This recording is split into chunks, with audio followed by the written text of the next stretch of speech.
같은 맥락인데 이제 당장 할 일이 위성정당 포기를 전제로 준연동형 비례대표를 유지하는 것이라고 얘기를 했어요. 당장 할 일은 위성정당 포기를 전제로 준연동형 비례대표제를 유지하는 것입니다.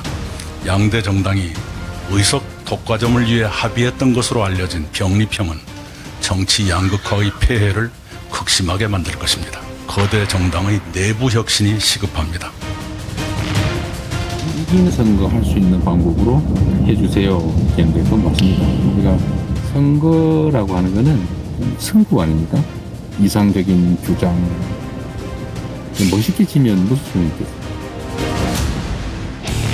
노무현의 삶을 얼마나 바보 같은 진짜 바보라고 생각하는 게 이재명이라고요. 노무현은 멋있게 여러 번 졌잖아요. 완전히 노무현을 부정하는 얘기 아니겠어요. 이번에 저 약속을 또 완전히 저버리고 병립형으로 후퇴를 한다고 그러면은 민주당에 대한 신뢰, 또 이재명 대표에 대한 신뢰가 완전히 무너지기 때문에 그게 입는 손실이 훨씬 더 클 거라고 봅니다. 이건 영원히 못 믿을 당으로 낙인이 찍힐 것 같아요. 지금 이탄희 의원이나 비명계 모임이죠. 원칙과 상식도 같은 주장을 하고 있는데요. 과연 이것을 이재명 대표가 받아들일 수 있을지, 이 선거 제도가 상당히 어려운 얘기입니다만 이번 총선하고는 굉장히 직결되는 문제잖아요. 안 받아들일 겁니다. 네. 그리고 실제로 뭐 안 받아들일 것처럼 또 말을 했잖아요. 그 재밌는 건 바로 뭐냐면 이재명 대표가 후보 시절에 뭐 공약을 했거든요. 대선 공약. 더불어민주당 이재명 대표는 지난 대선 당시 연동형 비례대표제 유지를 공약으로 내세웠습니다. 선거제 개혁으로 제3의 선택을 통한 선의의 정책 경쟁이 가능하게 하겠습니다. 그러나 총선을 5개월 앞두고 정당 득표수에 따라 비례의석을 단순하게 배분하는 병립형 비례제로 되돌아갈 뜻을 내비쳤습니다. 현행 선거제가 유지된다면 국민의힘이 위성정당을 만들 걸로 예상되기 때문에 불가피하다는 겁니다. 김부겸 전 총리도 자기 밥그릇을 챙기는 야합거래라고 했고, 친문 홍영표 의원은 멋지게 지면 무슨 소용이냐는 생각은 민주당의 길이 아니라며 이 대표를 직격했습니다. 연동형 비례대표제 유지하겠다 플러스 뭐였냐면은 위성정당 만드는 거 금지하겠다라고 했는데 그 말까지도 확 뒤집어 버리고 한 걸 봐가지고는 이제는 그걸 허용하지 않을 것 같고 이제 과거로 돌아가는 겁니다. 양당의 지금 이해관계가 맞아떨어져요. 그 부분에서는. 이제 글로 갈 것 같고 이낙연 대표가 제가 볼 때 두 발 다 담그고 있거든요. 한편으로는 그냥 민주당에다 발을 내놓고 있는 겁니다. 그래서 일단은 견제를 하는 거죠. 공천 그렇게 하지 말라고 견제를 하고 그다음에 뭘 생각하는 거냐면 이재명 대표 체제가 과연 오래 갈 수 있을까라고 한다면 플랜 B다라는 거죠. 그러니까 한 발 담가놓고 그다음에 여차할 경우에는 밖에 나가서 신당을 차리겠다라는 거고요. 근데 문제는 뭐냐, 이 신당도 결국은 이재명 체제가 무너지면 다시 합해질 거잖아요.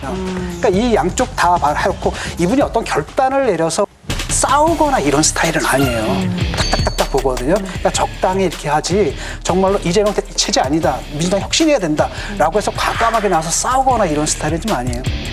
이거 이낙연 전 대표가 나도 무조건 대선 한 번 더 도전이다, 무조건 끝까지 가본다 라는 거에 대해서는 불명확한 것 같아요. 하지만 이제 자기 캠프에 있었던 사람들, 비명이라고 불리는 사람들, 친문이라고 불리는 사람들한테 대한 책임감, 그리고 제일 맏형이니까 뭔가를 좀 하긴 해야 되지 않냐라는 책임감 때문에 나와 있는 것 같고, 근데 이낙연 대표의 고민은 그걸걸요? 뭐 동지들의 시체 위에서 응원가를 부를 수는 없다. 근데 동지들 다 죽고 나면은 응원가를 부르든 안 부르든 그게 무슨 상관입니까? 끝이잖아요. 뭔가를 움직이려면 그 전에 움직여야 되니까 지금 신당론까지 나오고 이러는 건데, 그리고 지금 뭐 대표적으로 김어준 씨가 하는 이제 유튜브라든지 여론조사 회사에서 계속 그걸 붙여보는 거예요. 비명 의원 대 뭐 친명 원외인사하고 붙이니까 뭐 어떻다 저떻다 라고 하면서 계속 거기에 대한 관심도를 높이면 그 당원들이 거기 들어가서 투표를 하게 돼 있고, 민주당 시스템이 이렇거든요. 당원 50, 그다음 여론조사 50인데 이 여론조사라는 게 전체 여론조사가 아니라 국민의힘 지지층을 빼고 민주당 무당층 지지층 50%인데, 근데 생각해 보십시오. 대선 후보도 아니고요. 우리 지역에서 국회의원 경선 후보 뽑는다라고 할 때 응답할 사람들이 누구겠어요? 민주당에 대해서 되게 관심이 진성 높은 당원이겠죠. 분들 네. 위주일 거란 말이에요. 그럼 여기 넣으면 그렇게 되게 돼 있어요. 그러니까 문제인 거죠. 선거제 개편에 대해서 이낙연 대표는 지금 굉장히 원칙적인 스탠스를 취하는 것처럼 얘기를 하고 이재명 대표는 선거는 실전이다 이러면서 원칙보다 승리가 중요하다 이렇게 얘기하면서 둘 다 당의 운명을 생각하는 것처럼 얘기하고 계신데 제가 볼 때는 이재명 대표의 계산은 너무 명확해요. 지금 옛날식으로 병립형으로 돌아가거나 아니면 준연동형으로 가서 위성정당을 만드는 경우는 본인이 공천권을 행사하는 경우. 그리고 그 위성정당 만들지 않고 그냥 준연동형만 되면 이제 형제자매당, 조국당, 추미애당, 송영길당 이렇게 되면 나중에 민주당을 위해서는 큰 패밀리가 형성돼서 민주당으로서 나쁠 게 없는데 본인 입장에서는 공천권을 행사를 못하는 거죠. 그러니까 이분은 지금 머릿속에 민주당의 영향력이나 이런 게 중요한 게 아니라 네. 이 재판 리스크 속에서 당대표로서 자기가 이 당을 사당화할 수 있느냐. 그래서 지금 인재영입위원장도 본인이 직접 한 거잖아요. 허수아비를 옆에 세울 리스크도 지지 않고 이분은 그러니까 제가 보면 참 대단하다 싶은 게 정치인으로서 염치나 체면 이런 거는 정말 신경을 안 써요. 멋지게 지면 무슨 의미가 있느냐라는 그 워딩을 저는 보면서 이게 어쩌다 정치가 이 지경까지 왔나라는 생각이 드는데 네. 제가 우리 윤 실장님한테 배운 것은 지고도 앞으로 가는 생각을 네. 했고 이기고도 뒤로 가는 이기고 선거가 또 뒤로 가는 선거가 있어요. 그런데 물불을 안 가리는 선거를 마주하는 이 대표의 어떤 사상과 철학이 네. 바닥이다.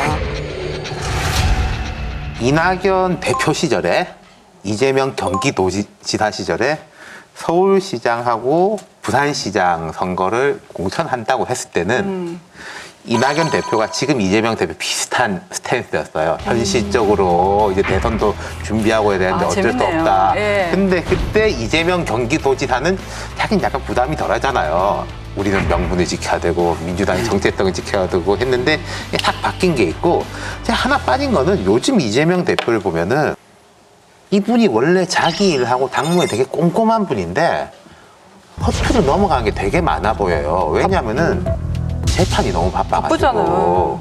12월에 크리스마스 이전까지 7번 법원에 나가야 된다 그러거든요. 일주일에 2번이에요.